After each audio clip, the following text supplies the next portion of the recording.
예배와 말씀이란 제목으로 하나님의 말씀 증거하도록 하겠습니다. 사도행전 8장은 핍박으로 인해서 예루살렘 교회가 흩어질 때 일곱 집사 중에 한 명인 집사 빌립을 통해 행해진 이 복음 사역에 대해서 말씀을 하고 있는 건데요.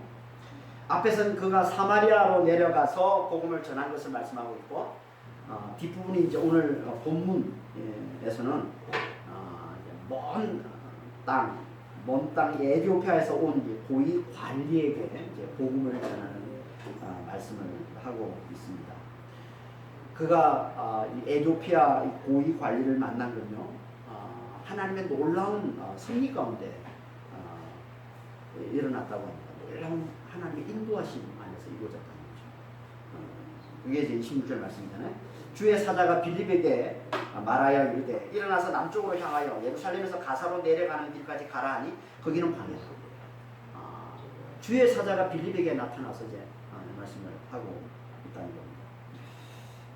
사자라는 이 말은 안겔로스인데요. 이 천사라는 말이에요. 우리가 주로 이제 천사라고 알고 있는 천사가 엔젤이잖아요. 이게 안겔로스라는 단어에서 나온 단어예요. 그러니까 사자, 천사 같은 말입니다.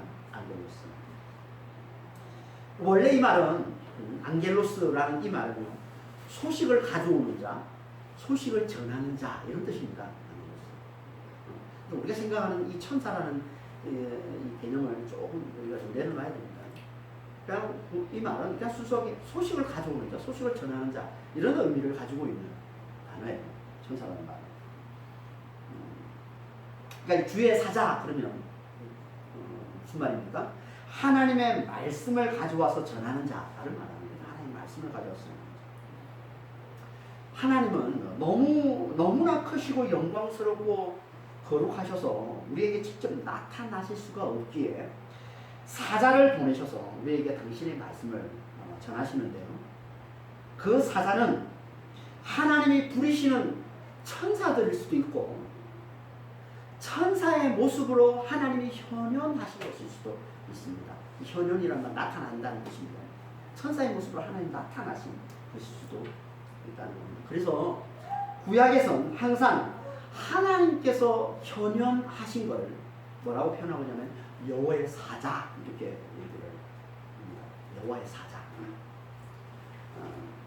이 여호와의 사자라는 이 말은요, 신약에서 우리에게 나타나신 하나님, 그분이 누구예요? 성자 하나님 예수 그리스도시잖아요.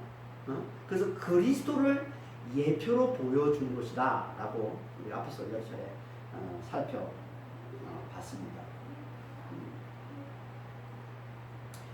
그러니까 주의 사자라는 이 말은 하나님의 현현부터 하나님이 부리시는, 하나님이 쓰시는 이 천사들까지 다 포함하고 있는 단어로 보셔야 됩니다. 주의 사자.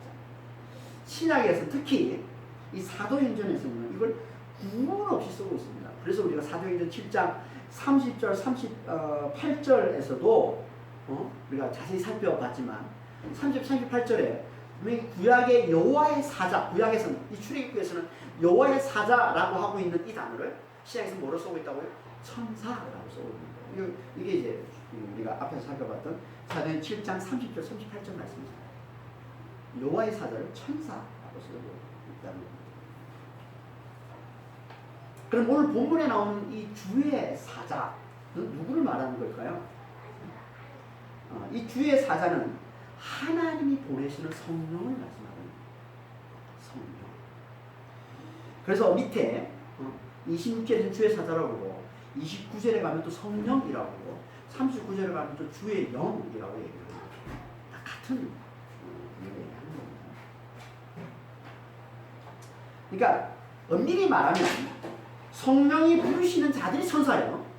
성령 하나님이시고 이 성령이 부르신 자들이 천사들인데 이걸 합쳐서 또 성령, 주의 사자, 성령 이렇게 표현하기도 한다는 겁니다.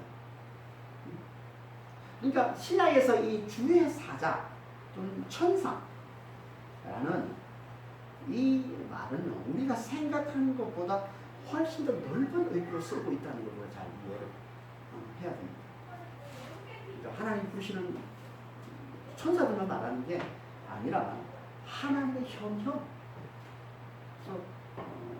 성자 하나님을 예표하는 여호와의 사자라고 하고 또 성령을 나타낼 때도 이렇게 주의 사자 단어를 쓴다는 겁니다. 여기서는 성령을 말씀하고 있는 거죠. 성령께서 빌립에게 말씀하셨다는 거예요.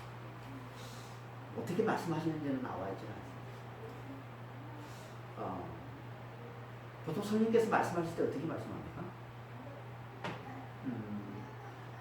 보통 이제 성령께서 말씀하실 때는 우리 안에, 우리 속에 어떤 생각이 강하게 떠오르는 식으로 성령 말씀하십니다.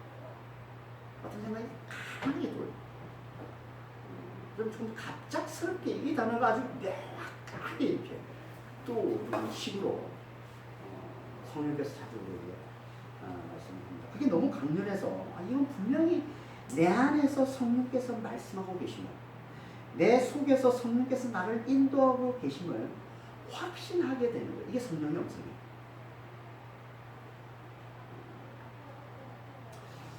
저도 이제 이런 경험을 여러 번 한 적이 있는데요. 간절히 기도할 때나 하나님과의 깊은 교제 가운데 있을 때 이런 경험을 여러 번 한 적이 있습니다. 아마 이제 이런 경험 하시는 분들이 있을 거예요. 주님과 깊은 교제 가운데 갑자기 아주 강하게 주님께서 어떤 생각을 떠오르게 하셔서 누구에게 전화를 하라고 한다든지 누구를 만나라고 한다든지 어디를 가보라고 한다든지 제가 교회를 이제 처음에 저희 집에서 교회를 하고 있다가 교회를 옮길 때 그때 이제 기도하는 가운데 하나님께서 아주 너무나 명확하게 하나님 말씀을 주셔서 그냥 너무 담대하게 이제 찾아갔더니 진짜 마치 기다리고 있다는 듯이 학원 이제 강의 자리, 강당 자리를 주잖아요. 그러니까 기다렸던 듯 저한테 그걸 알고 봤더니 그분이 이제 집사였고 그래서 이제 자기 교회 자리에 이제 교회를 쓸 수 있도록 그냥 무료로 쓸 수 있도록 그렇게 해서 제가 처음에 썼던 거잖아요. 그리고 어떤 한 형제를 만날 때도 오랫동안 이제 연락을 안 하다가 갑자기 떠올라서 하는 진짜 강하게 막 계속 전화를 하라는 그런 강한 마음을 줘서 전화를 했더니 진짜 그 형제에게 너무나 지금 너무너무 힘든 그런 상황에서 만나게 돼서 교제하면서 결국 그 형제가 좀 다시 회복이 되는 믿음이 회복되는 그런 일을 경험하기도 하고 저는 여러 번 이런 경험이 있습니다. 성령 음성을 듣고서 너무나 이거 분명히 성령께서 인도하신다 해서 제가 거기에 순종하면 진짜 하나님께서 역사하시는 걸 경험할 때가 있는데 빌립도 그렇게 간절히 하나님 기도할 때 아니면 하나님과 깊은 교제 가운데 있을 때 성령께서 그에게 말씀을 주시는 거예요. 어떤 말씀을 주셨습니까? 일어나서 남쪽으로 예루살렘에서 가사로 내려가는 길까지 가라. 거기서는 광야다. 라는 말씀을 주시고 그리고 이 말씀을 듣고 이제 빌립이 순종해서 가죠. 여기 가사는요. 예루살렘에서 한 70km, 80km 정도 서남쪽으로 떨어져 있는 지중해 해안 도시입니다. 가사. 지금은 이제 가자라고 그러죠. 가자지구. 팔레스타인 가자지구라고 하고 있는 이게 성경에서는 가사예요. 원래 이곳은요. 과거 이제 이스라엘 백성이 이 가나안 땅에 들어올 때 아주 블레셋인들이 아주 경고에게 진을 치고 있는 5 도시가 있는데 그 중에 가장 남쪽에 있는 도시가 바로 이 가사였어요. 가사. 블레셋의 아주 크고 강한 도시였습니다. 가사. 근데 이제 이 가사가 BC 93년경에 이 유대인들에 의해서 멸망을 당합니다. 그리고 그로부터 35년 후에 새로운 가사가 세워지니까 도시가 가사에 이제 새로운 도시가 세워지게 되는데 이 새 도시는 옛 가사에서 남쪽으로 떨어져 있는 좀 더 남쪽으로 내려가서 세워지게 됩니다. 그러니까 여기서 말하고 있는 이 가사, 이 광야 가사, 이 광야다. 광야 가사는 멸망당한 옛 가사를 말합니다. 이 가사는 어떤 곳이냐면요. 예루살렘뿐만 아니라 이 북쪽에 있는 나라들, 예루살렘 북쪽에 이제 나라들이 이제 아람국도 있고 저기 메소포타미아 나라들도 있고 여러 나라들이 이 북쪽에 있는 나라들이 이 남쪽에 있는 애굽 워낙 애굽이 큰 나라였기 때문에 이 교역이 많이 이루어지고 여행도 많이 다니고 하는 그 도로에서 아주 중요한 위치를 차지하고 있는 도시가 이 가사예요. 그러니까 이 애굽에서 해안 도로를 따라서 이제 북쪽에 있는 나라들로 가게 됩니다. 상인들도 가고 여행자들도 가는데요. 그럼 반드시 거치게 되는 게 이 가사입니다. 왜냐하면 이 가사는 사막이 이 해안 도로를 가다 보면 사막이 나오는데 애굽에서 이 팔레스타인 땅으로 가게 되면 반드시 사막을 거치게 되어 있는데 이 사막을 마치는 사막이 끝나는 지점에 있는 아주 큰 도시가 이게 가사였기 때문에 이 여행자들에게는 너무너무 반드시 거쳐가는 곳이고 너무너무 중요한 이제 장소였던 거죠, 이 가사가. 그러니까 항상 여기 사람들이 많이 이제 왕래하고 사람들이 많이 다니던 곳이었습니다. 가사라는 곳이. 이곳으로 이제 성령께서 갑자기 빌립을 보내시는 겁니다. 이 가사. 빌립이 지금 어떤 상황에 있습니까? 이제 한창 이제 이 사마리아에서 복음을 전하면서 많은 사마리아인들을 주님께로 이제 인도하고 있는 그런 와중이잖아요. 사마리아 교회가 세워져서 이제 막 성장하고 있는, 부흥하고 성장하고 있는 그런 와중이잖아요. 물론 사도들이 와서 돕긴 했지만 그들은 잠깐 와서 도와주고 또 떠나간 것이고, 어떻게 보면 여전히 이 신생 이 사마리아 교회에 없어서는 안 되는 너무나 중요한 역할을 감당하고 있는 사람이 바로 빌립이었던 겁니다. 이 당시에, 이때. 그런 그를 지금 하나님께서 그 사마리아에서 빼서 그 사마리아 교회에서 빼내서 다른 사역을 맡기고 계신 거죠. 지금 가사로 내려가라 가사로 가라 이건요 그냥 사마리아 이 사역 중에 잠깐 다른 사역을 맡기신 게 아니고, 사마리아에서 가사까지 한 100km 정도 됩니다. 걸어서 100km로 가려면 얼마나 가야 됩니까? 100km. 그러니까 가사로 가라라는 얘기는요 사마리아 사역을 정리하는 얘기예요. 하나님이 새로운 사역을 맡긴다는 거예요.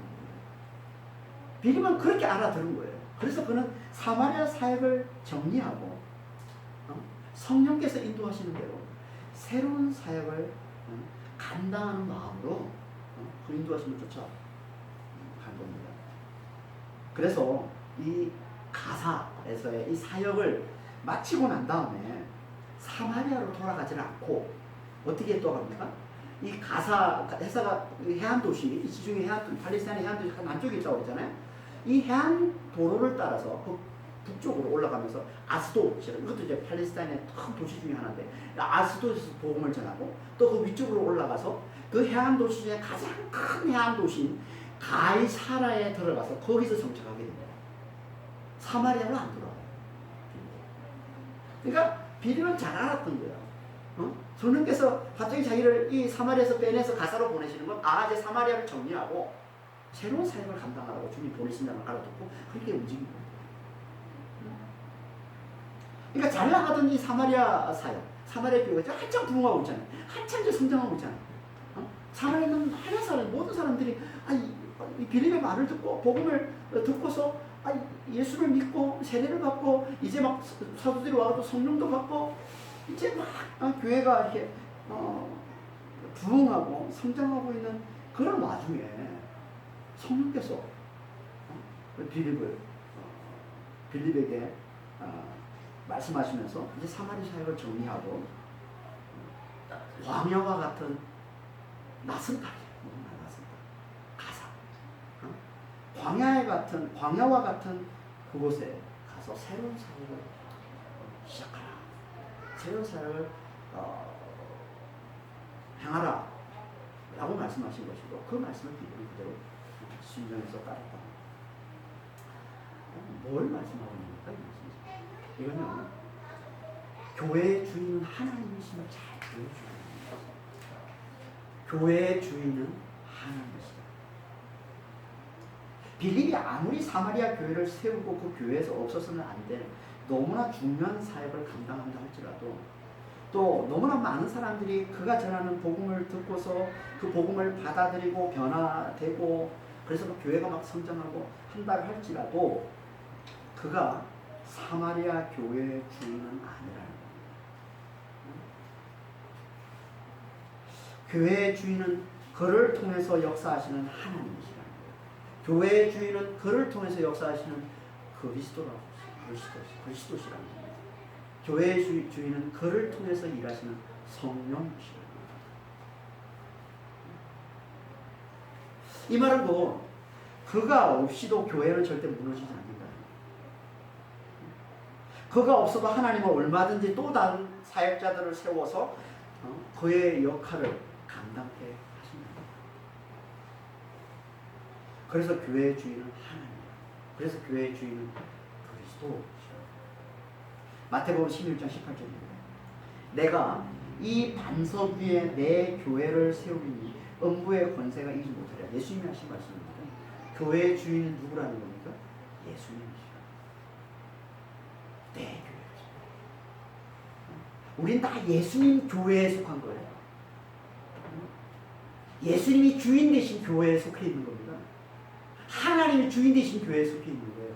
그리스도께서 주인 되시고 성령께서 주인 되신 그 교회에 속해 있는 거예요.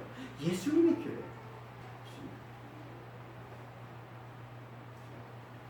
하나님은요, 교회가 이걸 분명히 깨닫고 오직 하나님만, 오직 그리스도만을 굳게 의지하기를 하는 간절히 원하십니다. 너무나 많은 사람들이요, 이거 깨닫지 못해. 이걸 오해하는 사람들이 너무 많습니다. 교회의 주인은 하나님이 아니라 사람이라고, 사역자라고 믿고 있는 사람들이 너무 많아요. 그래서 하나님께서는 일부러 강하게 교회의 주인은 하나님이심을 교회에게, 하나님을 믿는 자들, 하나님 백성들에게 똑똑하게 분명하게 거기 가르쳐 주시는 거예요. 어떻게?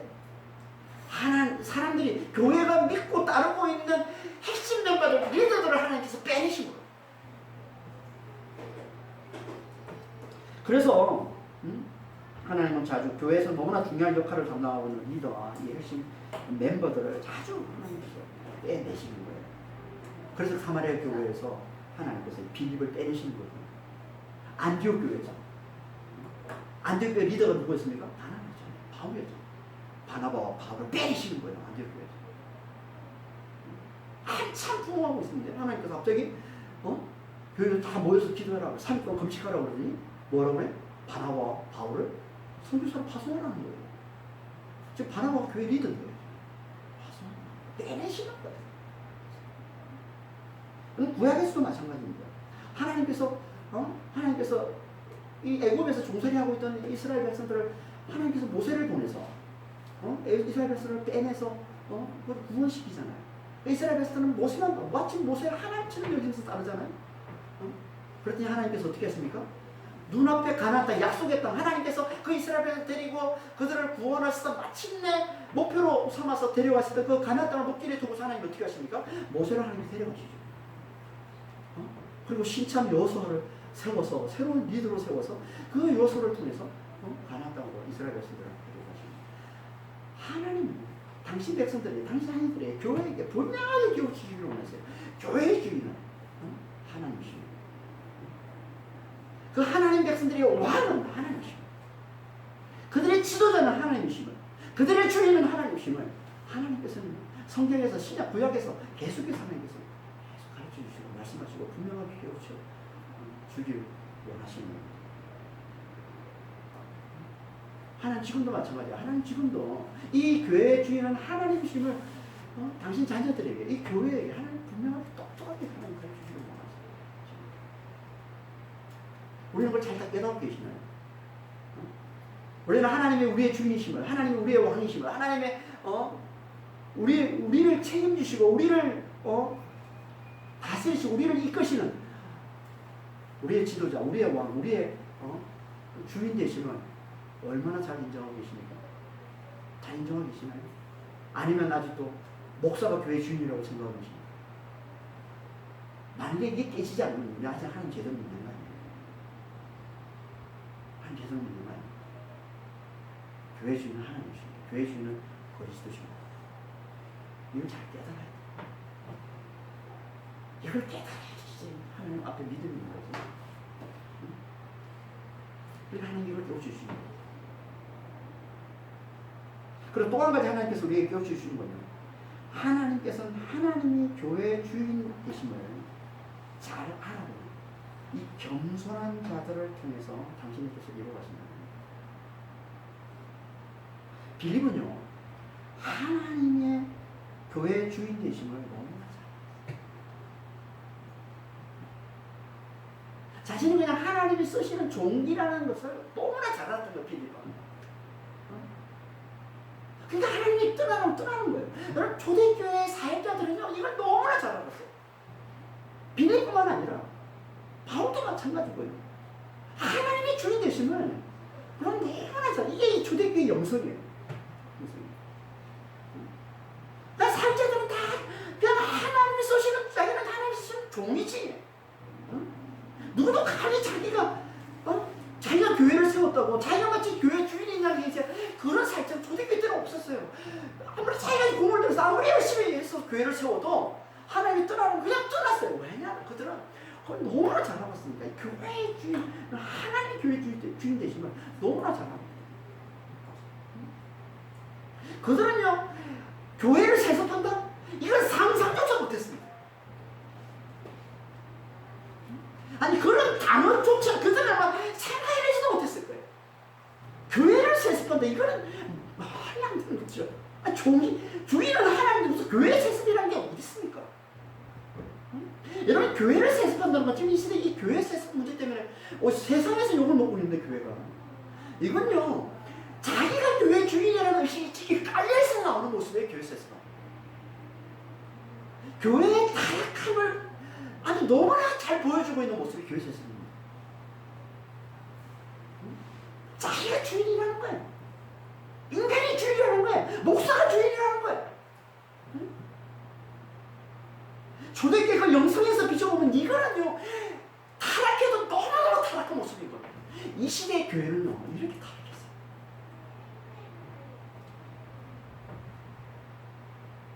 교회를 사는 것으로 여겨요. 교회에 돈이 너무 많으니까, 교회가 돈이 너무 많이 가지니까 너무 탐욕스러워져가지고 이걸 누구한테 맡기지를 못해요. 자기 자신에게 맡겨야 돼. 큰 교회들, 여러분, 조그만 교회들은요, 세습을 해야 돼. 세습을 해야 이게 믿음이 있는 겁니다. 조그만 교회들, 돈이 없는 조그만 교회들, 개척 교회들은 누구도 세습을 안 하려고 그래. 맡지는 안 하려고 그래요. 우리 같은 이 조그만 교회, 작은 교회들은 누가 맡으려고 그래. 자식이 맡으려고 그러니까 안 한다고 그러죠. 우리 애들한테 물어보면 다 안 한다고 그래요. 오히려 여기는 세습을 해야 되는 거예요. 이게 믿음이 있는 겁니다. 근데 이런 조그만 교회들은 고생한 게 뻔하니까 아무것도 없으니까 세습을 안 하려고 큰 교회, 다 세습 문제는 다 큰 교회에서 하는 겁니다. 돈이 너무 많으니까. 너무 탐욕스러워져가지고 누구도 못 믿는 거예요. 누구도 맡기지 못하는 거예요. 그래서 지금도 이것 때문에 지금 얼마나 세상이 시끄럽습니까? 얼마나 시끄러워요. 아니, 교회가 자기들이 교회 안에서 만든 법으로 세습을 못하게끔 법으로 정해놨는데도 그거 불법이라고 했는데도 자기가 만든 그 법에서 불법이라고 했는데도 그것조차 무시하고 그것조차 깔아뭉개고 그리고 계속 버티죠. 이 시대 교회의 모습, 이 한국 교회의 모습이에요. 한국 교회의 모습, 외국은 별로 없습니다. 옛날에 좀 있긴 있으면 외국은 그렇지 않아요. 여러분, 건강한 교회는 그럴 수가 없어요. 정말 하나님이 함께 하시고 성령 역사하시는 건강한 교회는 절대 그럴 수가 없습니다. 그건 있을 수가 없는 거예요, 그거는. 근데 왜 유독 한국 교회만, 큰 교회들이 다 세습합니까, 지금? 큰 교회는 대부분 다 합니다. 건강한 몇 개 교회 빼놓고 다 세습합니다, 지금. 그리고 교인들이 좋다고 다 따라가요. 뭘 하고 그래도. 그걸 목사를 하나님으로 여기거든요. 너무너무 타락해 있는 모습이에요.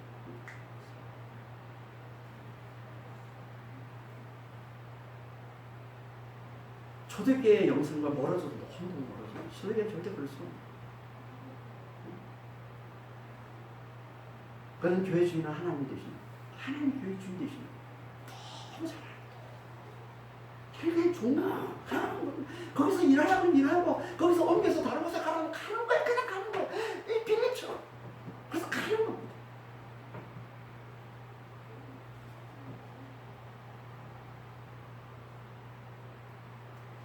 이 빌립이 이렇게 하나님의 영신 성령의 인도하심을 잘 따라간 이 모습은요, 우리가 지난 시간에 살펴봤던 앞에서 성령을 주는 권세를 돈을 주고 사서 성령을 자기 이익의 도구로 삼으려 했던 시몬과는 완전히 대조되는 모습입니다. 이 빌립의 모습은 일부러 이렇게 둘을 대조시키는 거예요. 지금 앞에서 시몬을 등장시켜서 성령을 주는 권세를 가지고 자기 이익의 도구로 삼으려는, 하나님을 자기 주인으로 인정하지 않고 하나님조차 자기 이익의 도구로 삼으려고 하는 이 시몬과 하나님의 종으로, 자기를 하나님의 종으로 제대로 알아보고 하나님이 말씀하시면, 성령께서 말씀하시면 그 말씀에 아주 민감하게 반응하면서 그 성령의 인도하심을 따라가는 이 빌립을 대조시켜서 하나님을 주인으로 인정하지 않는 자, 곧 성령을 자기 이익의 도구로 삼으려는 자는 하나님께서 반드시 철저히 멸하시지만,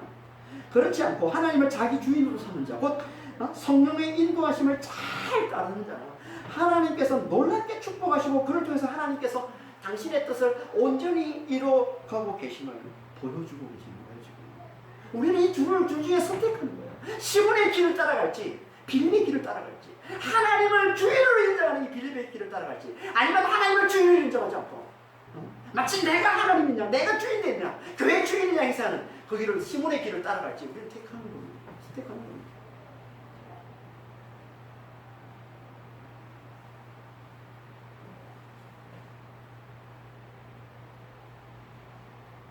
빌립은 자기를 하나님의 종으로 제대로 알아보고 하나님의 인도심을 잘 따라가고, 그래서 하나님께서 성령을 따르는 빌립을 통해서 놀라운 일을 이루어가십니다. 그를 들어서 최초의 비유대인이 사마리아 교회를 세우시고, 그리고 이제 또다시 저 먼 땅에 있는 그 비유대인에게 복음을 전하게 하심으로 이제 9장에서 변화되는 바울을 통해서 이루실 이 세계 선교의 길을 미리 닦아두고 계십니다. 빌립을 통해서 이제 9장에 넘어가면서 바울이 등장을 해서 이 세계 선교, 이방인 온 땅끝까지 복음을 전하는 이 사역을 감당해야 되는데, 그 전에 빌립을 통해서 하나님께서 미리 그 길을 보여주고 또 닦아주고 계시는 거죠. 그게 가사에서 만난 에디오피아 내시에게 복음을 전하는 이야기입니다. 27절입니다. 일어나 가서 보니 에디오피아 사람 곧 에디오피아 여왕 간닥의 모든 국군을 맡은 관리 내시가 예배하는 예루살렘에 왔다. 성령께서 가라고 해서 가사를 갔더니 그곳에 에디오피아 내시가 예루살렘에 왔다가 예배하러 예루살렘에 왔다가 자기 나라로 돌아가고 있더라는 겁니다. 에디오피아는요, 애국 밑에 이집트죠. 이집트, 애국. 구약에서 애국이라고 하고 신약에서 이집트라고 합니다. 이집트 밑에 있는 나라를 에디오피아라고 해요. 성경에서는 그렇게 불러요. 이집트 밑에 있는 나라를 에디오피아. 이걸 구약에서는 구스라고 불렀고요, 신약에서는 에디오피아라고 불렀답니다. 구스라는 말의 뜻이 뭐냐면 검다라는 뜻이에요. 검다. 이걸 헬라어로 번역하면 게 에디오피아인데, 에디오피아는 뜻이 뭐냐면 이 헬라어로 에디오피아의 뜻이 태양에 걸린 얼굴, 이런 뜻이에요. 그러니까 탄 얼굴, 그러니까 검은 얼굴, 검은 얼굴은 걸려진, 태양에 걸려진 얼굴, 이게 에디오피아라는 단어의 뜻이거든요. 그러니까 같은 말인 거예요. 구스와 에디오피아는. 그래서 구스를 신약에서는 에디오피아 이렇게 불렀던 겁니다. 하지만 지금의 에디오피아는 달라요. 이 당시에, 이 신약 시대 이 당시에 에디오피아는 이집트 밑에 있는 아주 넓은 광활한 땅이에요. 광활한 땅.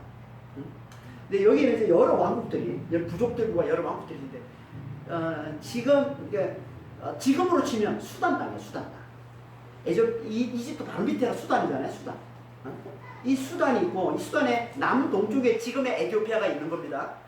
그러니까 지금의 에디오피아는 다르고, 신약시대 에디오피아는 이게 전체를 다 합친 이게 에디오피아였던 거예요.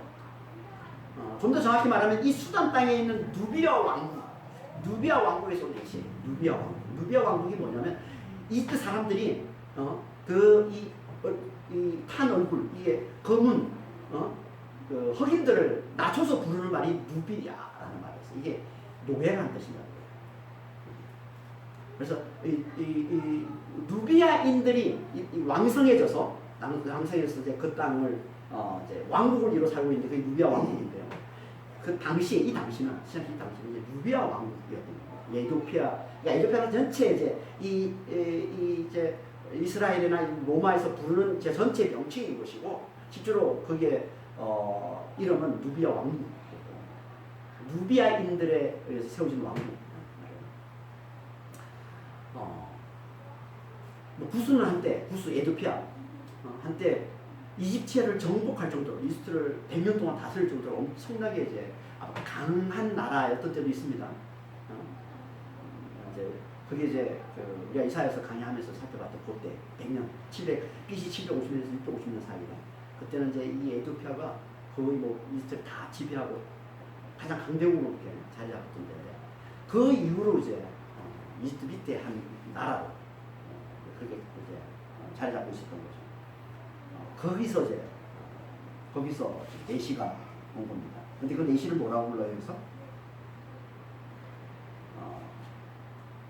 그러니까 지금 이 당시에는요, 이 에티오피아가, 그러니까 이스라엘에서 볼 때 에티오피아가 땅끝 같아요. 최남단.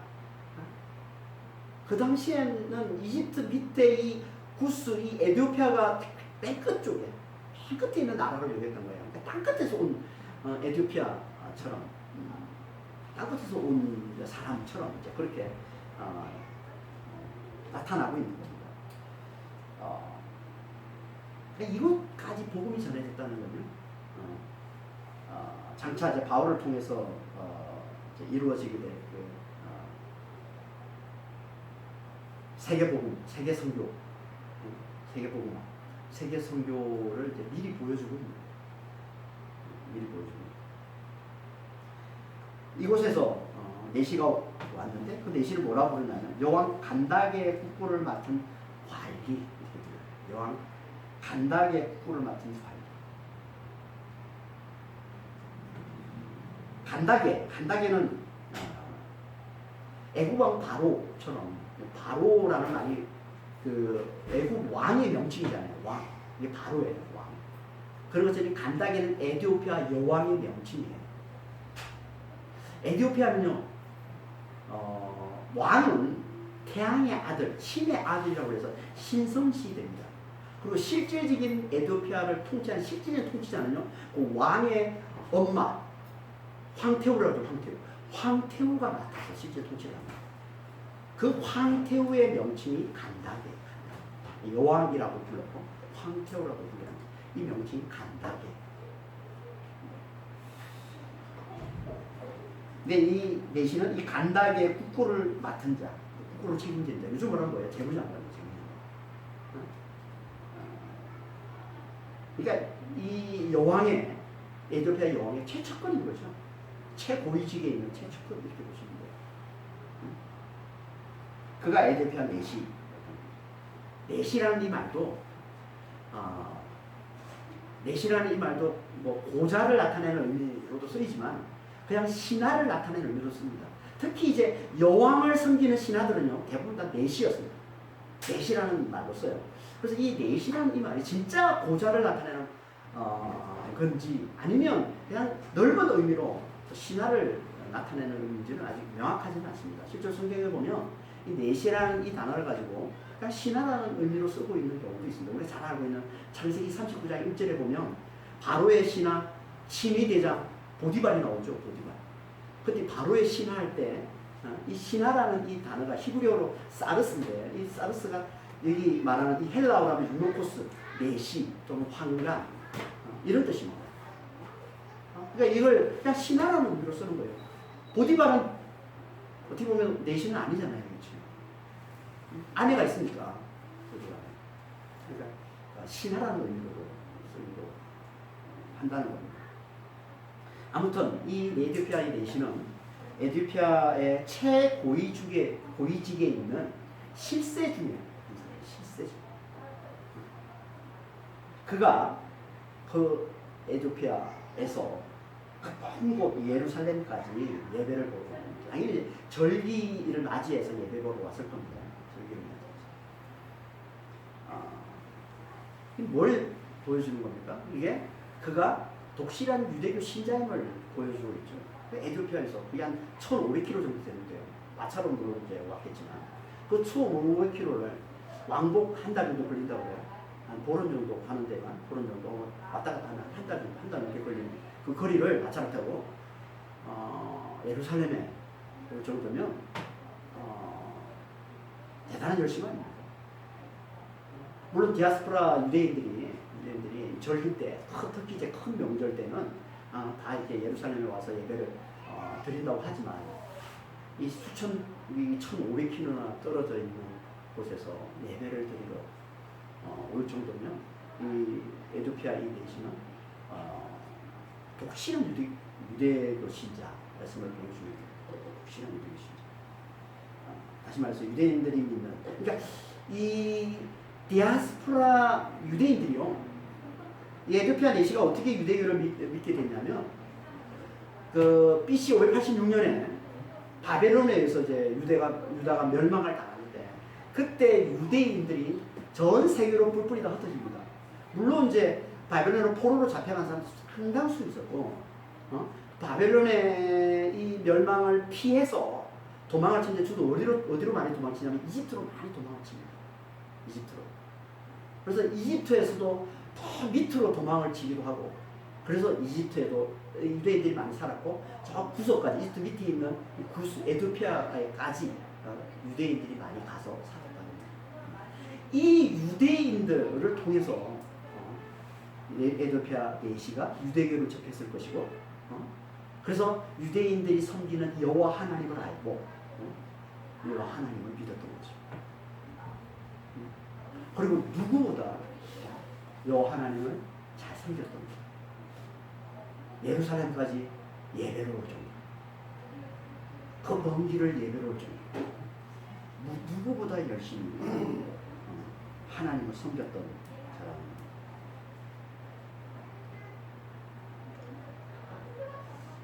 누구보다 하나님을 사랑하고 하나님을 경외하고 하나님을 기뻐하고,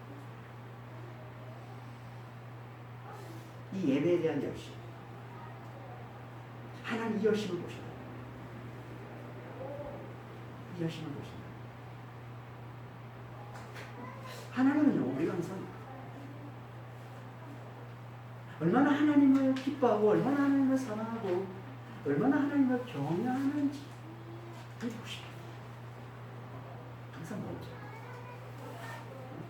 이걸 예배의 열심이라고 합니다.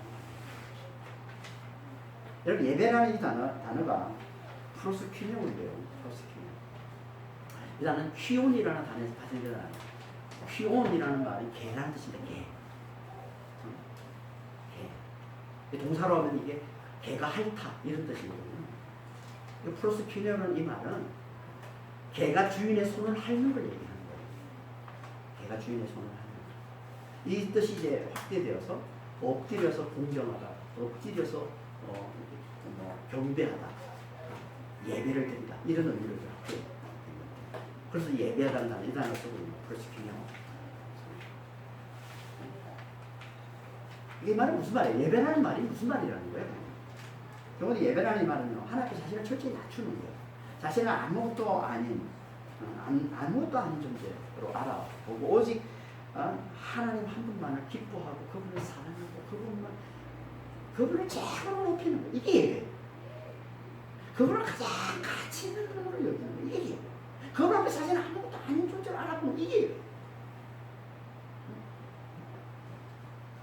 우리 하나님은 이 예배에 열심히 하는 자를 하나님 기뻐하시는 거예요. 이 예배에 열심히 하는 자를 하나님은 찾으시는 거예요.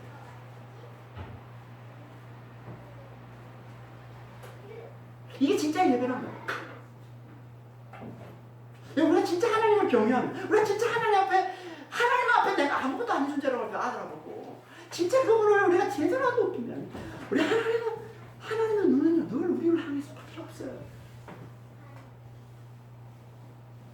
하나님 관심은 우리에게 있을 수밖에 없어요. 하나님을 예배하는 자에 하나님 관심이 있는 거죠. 제대로 예배드리는 거죠.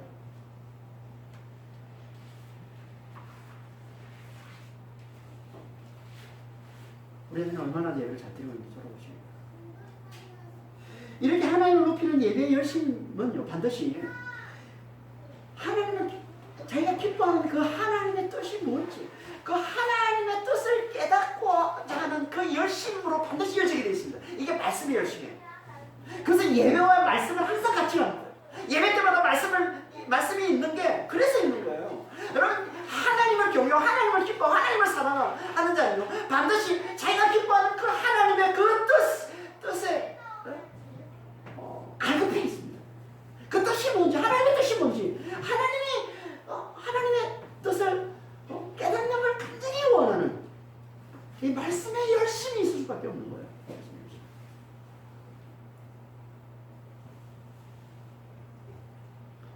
그래서 항상 예배와 말씀을 같이 가는 겁니다. 하나님께서 그렇게 인도하시는 거예요. 왜? 그래야 하나님께서 우리에게 복음의 진리를 확실하게 깨워주십니다. 다시 말해서 그래야 우리가 하나님이 진짜 기뻐하시는, 하나님 진짜 기뻐하시는 신령과 진정으로 예배드리는 자가 될 수 있게 됩니다. 요한복음 4장 24절에 하나님이 찾으신 자는 신령과 진정으로 예배하는 자로, 신령과 진정으로 예배하는, 이게 하나님의 꿈이에요. 하나님, 우리가 다 신령과 진정으로 성령 안에서 진리 안에서 하나님을 예배하는 자 되기로 하셨어요. 이게 하나님 우리가 하는 꿈입니다. 그래서 늘 하나님을 예배할 때 하나님께서 말씀을 주셔서 그 말씀을 통해서 이 복음의 이 진리를 깨닫게 해주시고 이 진리 안에서 하나님을 제대로 예배하는 자로 우리를 그렇게 하나님 만들어 가시는 겁니다.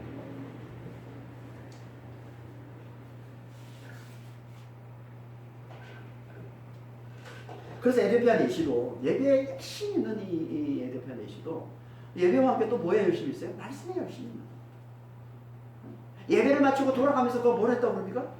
이사야 선지자 이사야 글을 읽고 있더라는 거예요. 28절에 돌아가는데 수레를 타고 선지자 이사야 글을 읽더라. 여러분, 당시 성경은요, 우리처럼 이 성경책이 아니에요. 종이로 된 책. 그때는 종이로 된 책이 없습니다. 그때는 다 뭐예요? 두루마리 성경. 여러분, 성경책 하나 그 구하기도 어려울 뿐더러 설사 구한다고 해도 들고 다니기 너무 힘든 거예요. 그거는 성경책은. 그러니까 성경책이 없었어요. 그렇죠. 일반 보통 사람은 성경책을 소장을 못해요. 가지고 다닐 수가 없어요. 그래서 항상 성경책이 어디에 있었어요? 회당에 있어요. 회당에 성경책이 있고, 그럼 모두가 성경 말씀을 듣고 싶으면 회당에 가야 되는 거예요.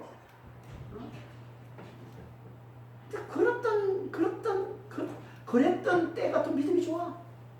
지금 다 말씀을 뭐 종류별로 가지고 있어. 크기별로 자기 기호에 맞게 다 가지고 있는데 믿음이 안 좋아요. 참 아이러니 아닙니까? 하나님 우리에게 항상 말씀을 더 가까이 하도록 해서 말씀을 이렇게 종이를 발명케 해서 종이를 통해서, 여러분, 종이가 왜 발명된 줄 아세요? 이게 인쇄술이 왜 발명된 줄 아십니까? 성경을 펴내려고 발명한 거예요. 처음에 이 성경 보고하려고. 그때는 성경처럼 누구나 다 가지고 있으니까 진짜 믿음이 좋겠다고 그랬는데 오히려 초대교회 좀 믿음이 더 없잖아. 있으면 뭐예요? 보지도 않는데 폼으로만 가지고. 그 당시에는 성경책이 없으니까 다 말씀을 듣기 위해서, 없으니까 더 들으려고 해요. 그러니까 희귀해야 귀함을 알아. 너무 넘쳐나니까 귀한 걸 모르는 거예요. 넘쳐나니까. 여러분, 우리가 이 일제치하 때 그때 이제 한참 이제 기독교가 엄청 붕괴했는데요. 우리 한국의 대한민국의 기독교가 일제치하 때 엄청 붕괴했습니다. 그때 막 탄압 가운데 이제 복음을 믿고, 그때는 또 말씀도 헌하지 않았고요. 교회도 헌하지 않았어요. 그런데 폭발적으로 그때 기독교인들이 이제 늘어나게 되는데, 예를 들면 서울에서 평양에서 집회에 따르면 서울에서 평양에 갑니다. 걸어서 그 집회에 참석하려고.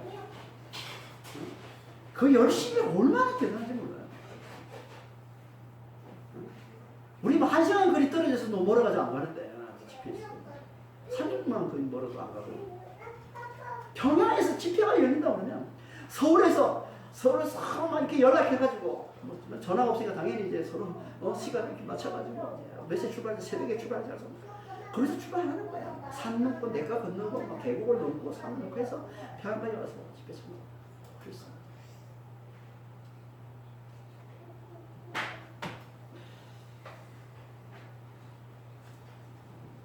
하나님 그런 열심을 보고 얼마나 하나님 기뻐하시겠어요. 이 4시가 이게 구하기 힘든 성경을 구하도 들고 다니기 어려운 이 성경을 뭐 했다고 그래요? 가지고 다니면서 그걸 읽고 있더라고요. 어디서 구했는지 모르겠는데 뭐 고위직이 있으니까 뭐 그래서 어떻게 그만 뭘 보여주는 거야? 그만 그 말씀에 대해서 얼마나 열심히 있는지 그 말씀에 대한 열심이 얼마나 대단한지 지금 보여주고 있는 거예요.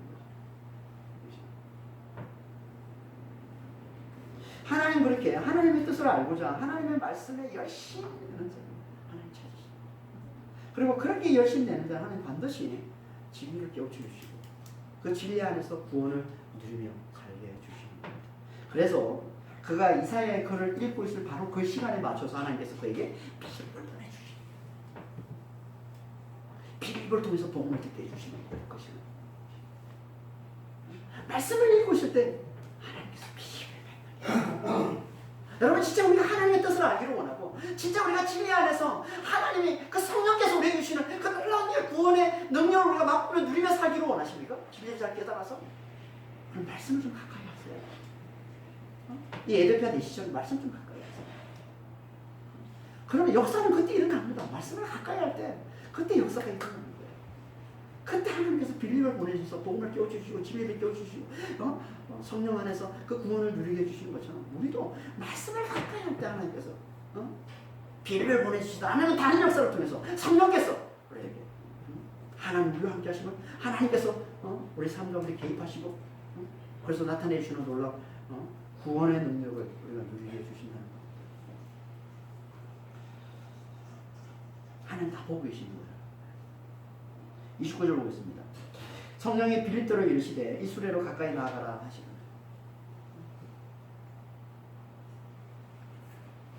성령께서 다시 한번 빌립에게 말씀하시는데요. 아마 빌립이 가사에 와서 보니까 수레가 보고서 저 수레인지 확신을 못하니까요. 아마 성령께 물어봤겠죠.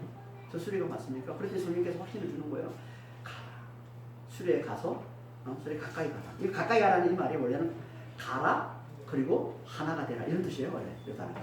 그러니까 가까이 가서 그 마차와 그 타고 있는 그 마차와 아주 밀착해 있으라는 밀착해서. 그러니까 그 말을 듣고 빌립이 얼마나 순종을 잘하는지 달려갑니다. 마차가 저기 있으니까 마차가 없어서 달려갑니다. 달려가서 그 마차 가까이 갔더니 그 안에서 성경이 있는 소리가 들려요. 성경이 있는 소리. 30절입니다. 빌립이 달려가서 선지자 이사야의 글을 읽는 것을 듣고 말하되 읽는 것을 깨닫는. 당신은요 성경을 소리내어 읽는 게 관례입니다. 원래 유대인들은요 말씀을 읽을 때 소리내서 읽습니다. 낭독을 중요하게 여겼어요. 낭독을 소리내서 읽는 걸. 성경을 읽는다면 소리내서 읽는 걸 읽는 거라고. 그냥 눈으로 이렇게 읽는 걸 읽는 걸로 여기지 않았어요 당시에는요. 여러분 이게 또 중요합니다. 소리내서 읽는 게. 이게 훨씬 더 그 말씀을 성경을 내 것으로 만드는 내 안에 기억하는 것이죠. 그래서 유대인들이 이 낭독과 암송을 대단히 중요하게 여기는데 이게 둘이 아주 밀접하게 관련되어 있습니다. 낭독을 많이 해서 암송을 하는 거예요. 낭독을 많이 해서.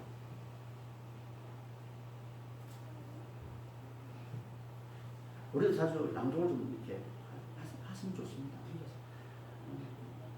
주변에 누가 없을 때는 성경책을 큰 소리로 읽으면 오히려 이게 훨씬 더 영적으로 도움이 됩니다. 당시에는 성경 소리내서 읽는 게 관례거든요. 그러니까 마차를 타가면서 안에서 이제 소리내서 읽고 있는 거 있잖아요. 에베소서 4시가. 그러니까 그걸 이제 밖에서 들은 거죠. 가까이 이제 가 있으니까 그 소리가 이제 말씀 있는 소리가 들려온 거고 빌립이 그 내시에게 물어본 거예요. 읽는 것을 깨닫느냐. 이런 질문에 우리 같으면 어떻게 반응했겠어요?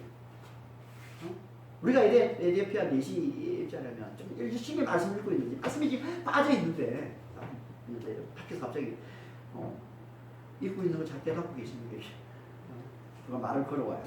모르는 사람이 전혀 모르는 사람인데 말을 걸어옵니다. 어떻게 반응하겠습니까? 대부분은요 귀찮아하거나 무례하다고 생각하고 무시하고 말이죠. 그렇지 않겠습니까? 실제 저도 얼마 전에 그랬는데요. 제가 이제 주중에 수요일마다 이제 메시지를 전하러 가잖아요, 오전에. 그럼 저는 이제 메시지 하면 항상 저는 원고를 준비하니까 말씀 원고를 준비해서 그 전화를 가는 동안 지하철에서 딱 제가 이제 그 노원역에서 거기 이제 청담역이니까 청담역까지 가면 한 30분 정도 걸려요. 16분 안 걸리나? 그때가 아주 저한테는 딱 뭐 앉아서 원고에 집중해서 그런 시간이에요. 근데 그날도 이제 원고에 집중해가지고 한 2주 전인가 뭔가 집중해주게. 근데 갑자기 옆에 앉은 분이 말을 걸어온 거예요. 혹시 선교사님이세요? 조금 이제 원고에 집중하고 있는데 지금. 그래서 기사한테 네, 그럼 알았어요. 그래서 끝난 줄 알았어요. 그랬더니 말씀을 진짜 열심히 보시네요. 네. 그러다가 시원했는데. 그래서 교회가 어디세요? 상계동이요. 그러다 막 주시라고 그랬어요. 아마 이제 이게 느껴졌겠죠. 아주 귀찮아하는구나 이렇게 느껴졌겠죠, 그렇죠? 그래서 나는 이제 계속 온 거예요. 원래 이거는 내게 딱 요 시간만큼 여기 집중해야 되니까 지금. 그러나서 바로 제 메시지니까. 그렇지. 근데 그 다음 장을 내려버리는 거예요. 근데 내리는 그 순간 일어나서 내리는 그게 그걸 딱 보는 순간 너무 미안한 거예요. 너무 미안한 거예요. 갑자기. 그 영혼에. 예. 혹시 복음을 나누고 싶어 했던 건 아닐까 하는 생각이 드는 거죠. 뭔가 대화가 이렇게 그런 생각이 드니까 막 그 영혼이 너무 미안하고 하나님께서 너무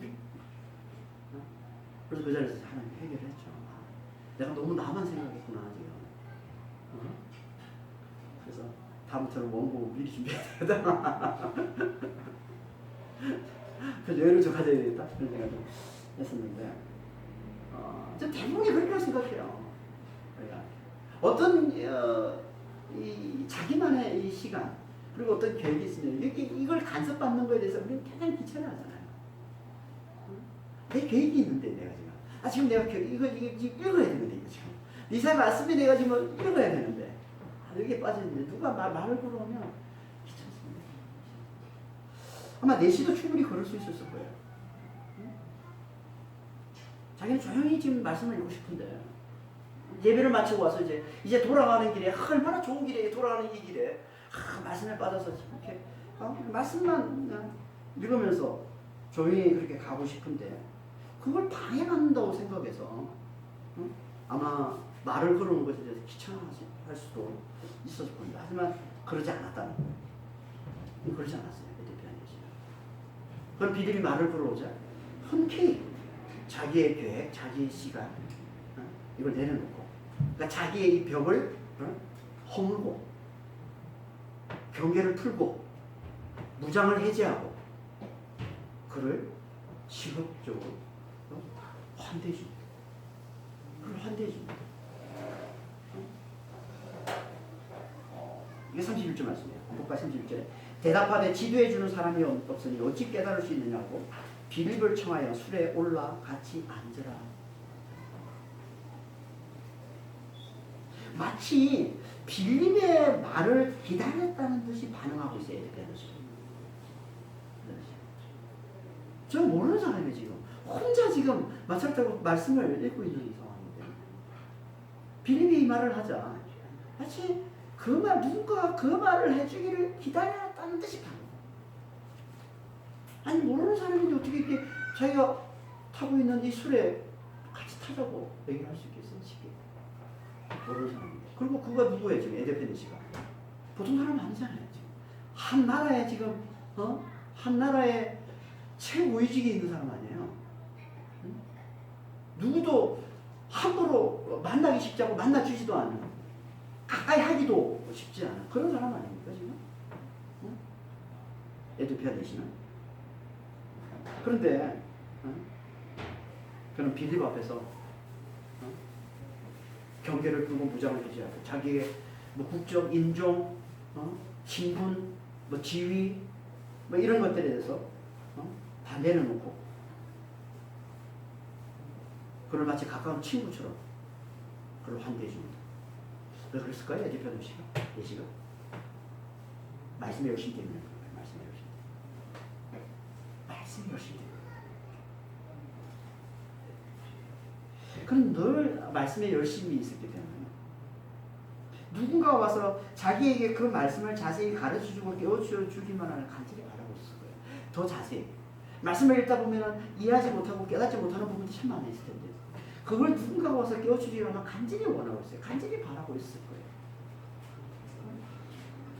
아마 말씀을 제대로 깨닫는 걸 아마 그거는 자기의 가장 최고의 소원으로 여기고 있어요. 그러니까 그는 늘 말씀 앞에 겸손해져 있었던 거예요. 말씀 앞에 겸손해져 있는 그때 하나님께서 찾아오신 거예요. 그때 하나님께서 빌립을 보내주신 거예요. 그때 빌립이 그를 찾아와서 말씀을 깨워주는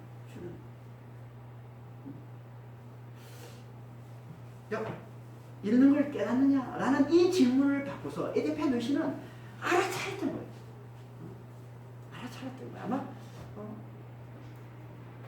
저 사람이 나에게 이 말씀을 제대로 내가 이해하지 못하고 있냐. 지금 아마 말씀을 이제 다음 시간에 자세히 살펴보겠지만 이사야서 53장 말씀을 읽고 있는데 이사야서 53장은요 복음 중에 복음입니다. 복음의 핵심입니다. 십자가 부활을 말씀하고 있는 복음의 핵심이란 말이에요.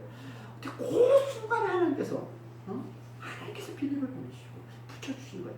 여기에 지금 아마 에듀피아 내시는 이 말씀이 대체 무슨 말씀일까?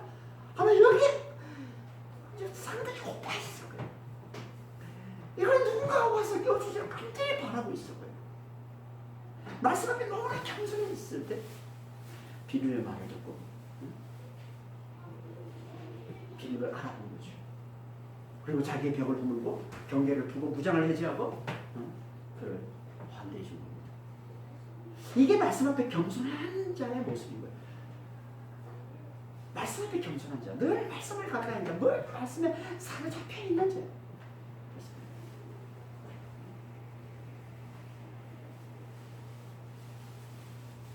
말씀에 열심인 자는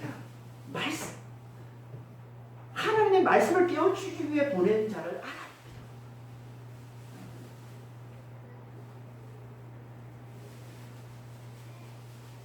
이렇게 말씀 앞에 겸손해져 있는 그에게 빌립이 이제 그와 함께하면서 말씀을 가르칠 때 얼마나 그 말씀과 가르침을 잘 받아들였겠습니까? 그냥 스포츠처럼 그냥 쫙쫙 받아들이지 않았을까요? 빌립이 뭐 얘기를 하면 그냥 쫙쫙 받아들이지 않았을까요?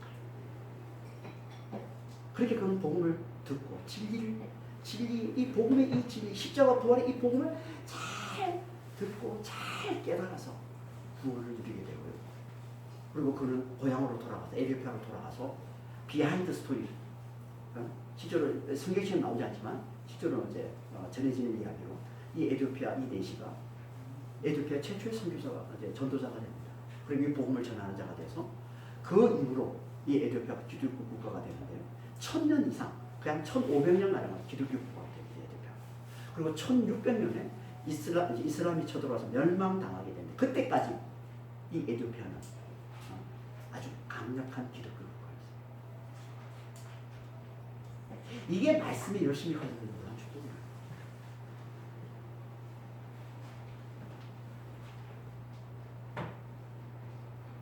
말씀이 열심히 늘 말씀을 가까이 합니다. 그 말씀을 듣고 진리를 깨닫는 게 이걸 가장 중요한 이 말씀이 열심히. 그걸 위해서라면 기꺼이 자기의 벽을 허물고 경계를 풀고 무장을 해야 줄 아는 말씀이 열심히. 자기 계획을 내려놓고 자기 계획도 취소하고 자기 시간을 내어주고 그 말씀 앞에 자기의 직분, 자기의 뭐 직위, 자기의 위치, 자기의 신분 내놓을 줄 아는. 그 뭐 신분을 보고 그 직위를 보고 사람 판단하지 않고 그래서 그것으로 대우받으려고 하지 않고 그걸 예를 모르지 마. 그게 진짜 말씀의 열심인데 그게 진짜 말씀 앞에 겸손한 자예요. 여러분 이게 진짜 말씀 앞에 겸손한 자예요.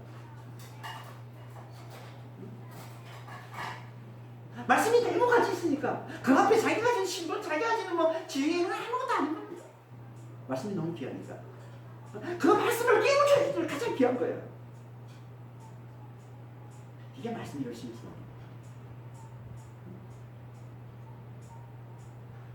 이게 우리를 진리를 깨달아서 구원에 이르게 주는 말씀을 가장 중요하게 여기는 말씀의 열심. 하나님 우리에게 이 열심을 기억하시죠.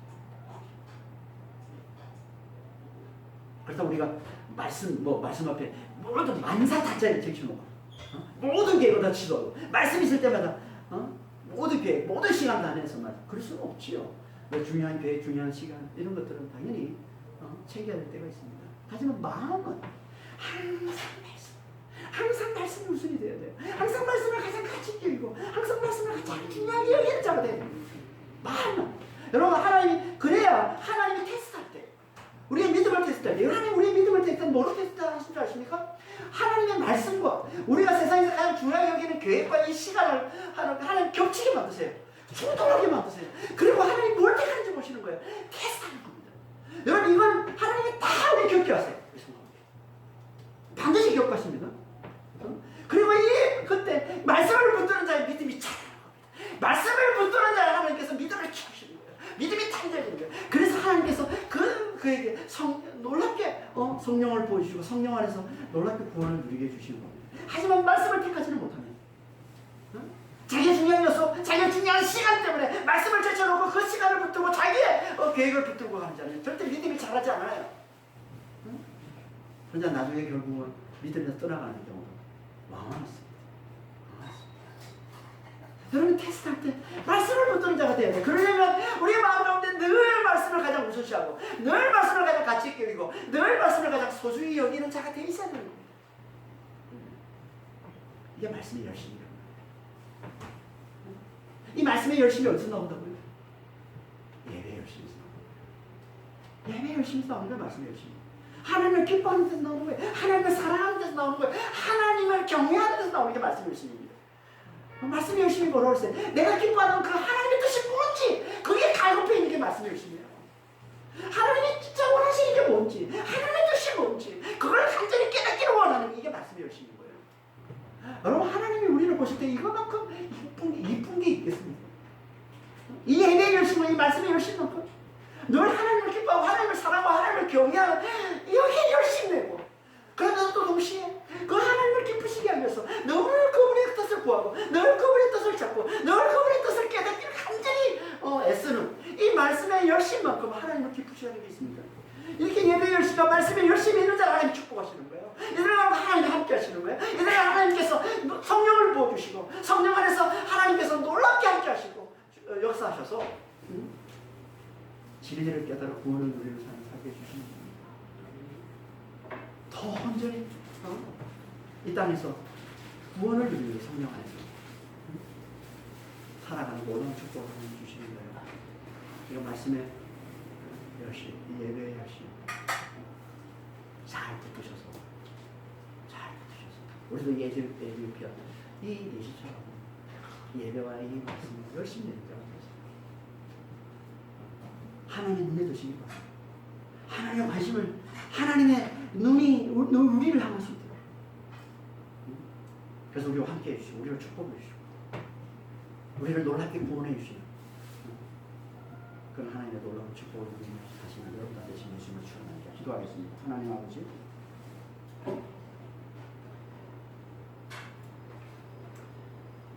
에베피아 예시처럼 주님 저희도 정말 하나님을 기뻐하고 사랑하고 하나님을 경외하는 아버지 예배 열심히 있는 자가 되게 하시고 그리고 하나님을 기쁘시게 하기 위해 아버지 하나님의 뜻이 무엇인지를 늘 구하고 늘 찾고 그 뜻을 깨닫기 위해서 애쓰는 아버지의 말씀이 열심히 있기를 원합니다. 하나님이 이렇게 예배의 열심, 말씀이 열심히 있는 자를 찾으십니다. 이들과 함께 하십니다. 이들을 축복하십니다. 정말 우리에게 주여 이 열심히 있게 하여 주시옵소서. 그래서 하나님께서 우리를 기뻐하셔서 정말 우리 삶 가운데 성령을 부어주시고 성령을 풍성하게 충만하게 부어주시고 그 성령 안에서 주님 구원을 누리며 하나님 주신 아버지요 천국의 기쁨을 아버지 이 땅에서 맛보며 영생의 기쁨을 이 땅에서 맛보며 살아가는 하나님의 자녀들 하나님의 백성들 다 될 수 있도록 주님 저들 축복해 주시고 인도하여 주시옵소서. 감사합니다. 우리 주 예수 그리스도의